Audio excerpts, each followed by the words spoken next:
নজর রাখবো আরজি করে, যেখানে আরজি কর মামলায় এই মুহূর্তে সুপ্রিম কোর্টের ধাক্কার মুখে অভয়ার পরিবার এবং দ্রুত শুনানির আরজি খারিজ করে দিয়েছে প্রধান বিচারপতি সঞ্জীব খান্না।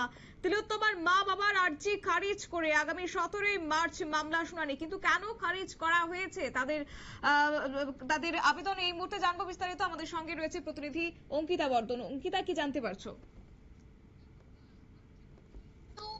একাধিক সময় একাধিক বিষয় উঠে এসেছে, তবে এই আরজি কোর্টের শুনানি যেন খুব দ্রুত সম্পন্ন হয়ে যায় সেই দাবিটা কিন্তু বহুদিন যাবতীয় উঠে আসছিল।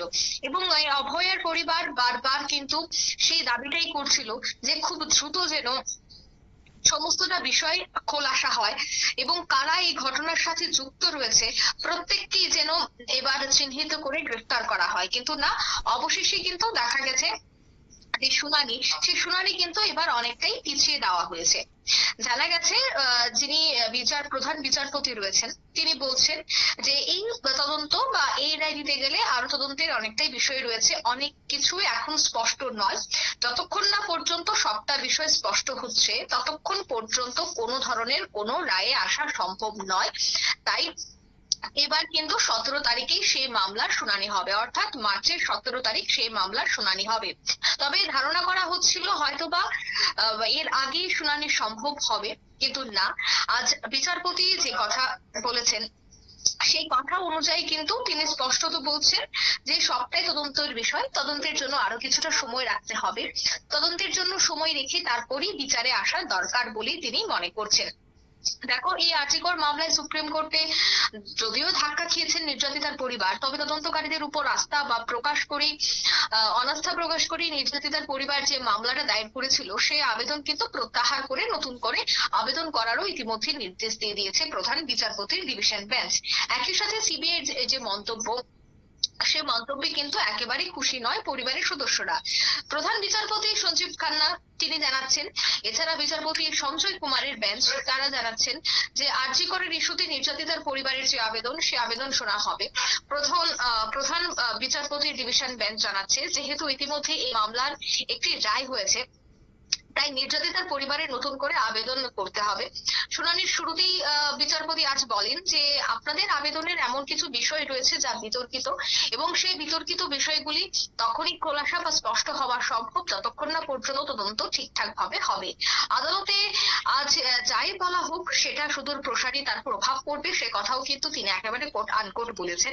তবে দেখো, নির্যাতিতার পরিবারের আইনজীবী করুণানন্দী তিনি বলছেন যে আমি সেটা জানি, কিন্তু সময়ের ব্যাপারটাও খেয়াল করতে হবে, তাই রায় ঘোষণার আগে এই আবেদন করা হয়েছিল।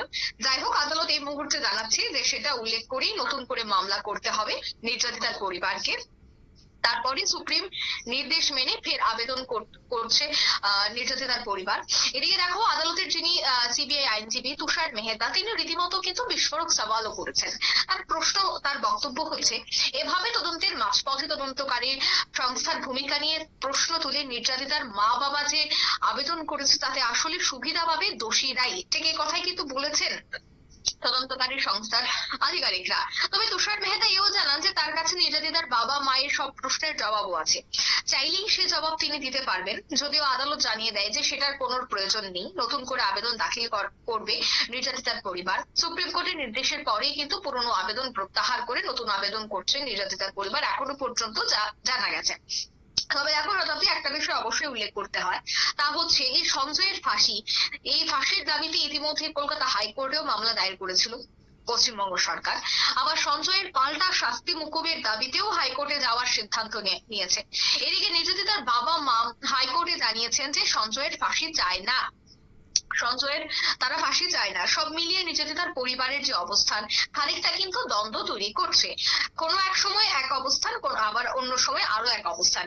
তাই এই বিষয়গুলিকে কেন্দ্র করে যে বিচারাধীন প্রক্রিয়া তা অনেকটাই এবার থেমে গেছে। তবে আগামী কয়েকদিনের জন্য অপেক্ষা করতে হবে, কারণ জানা গেছে যে 17 মার্চ সেই মামলার শুনানি। তিলোত্তমার মা বাবার যে আর্জি সেই আর্জি যদিও আজ খারিজ হয়ে যায়, তবে আগামী 17ই মার্চ শুনানিতে কি বেরিয়ে আসে, কি রায় উঠে আসে তার দিকেই কিন্তু নজর থাকছে। শতাব্দী। অঙ্কিতা, এই যে যখন একটা সময় এই মূল অভিযুক্তকে তাকে ফাঁসির দাবিতে রীতিমতো শোরগোল সৃষ্টি হয়েছিল, সেই সময় কিন্তু অভয়ার মা বাবা তারা কিন্তু একটাই দাবি করেছিলেন, একটাই বক্তব্য রেখেছিলেন যে তদন্ত প্রক্রিয়া এখনো শেষ হয়নি এবং সেই সঙ্গে শুধুমাত্র যে সঞ্জয় জড়িত তা কিন্তু নয়, একই সঙ্গে একাধিক ব্যক্তির কথাও কিন্তু তারা উল্লেখ করেছেন।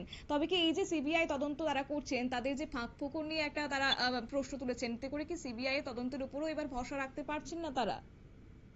দেখো, সিবিআই এর আধিকারিকরাও বলছে যে খুব দ্রুত তদন্ত হওয়া প্রয়োজন এবং যা যা প্রশ্ন এই মুহূর্তে তোলা হবে সবটাই প্রশ্নের জবাবও সিবিআই দিতে পারবে, এই কথাই আজ সিবিআই এর আধিকারিক একজন তুলে ধরেছেন। সিবিআই এর আধিকারিকরা এই জায়গায় একটা কনফিডেন্স রয়েছে, তারা আত্মবিশ্বাসী যে যে প্রশ্নই করা হোক না কেন সব প্রশ্নের উত্তর তারা দিতে পারবে। তবে তুমি যে কথাটা বলছিলে যে একজনই এই ঘটনার সাথে যুক্ত নয়, অবশ্যই এই কথাটা প্রত্যেকেরই জানা যে একজন নয়, সেখানে আরো বেশ কয়েকজন যুক্ত রয়েছে এবং তাদেরকেও গ্রেফতার করতে হবে, তাদেরকেও আইনের সেই বেড়াতে তাদেরকে আনতে হবে।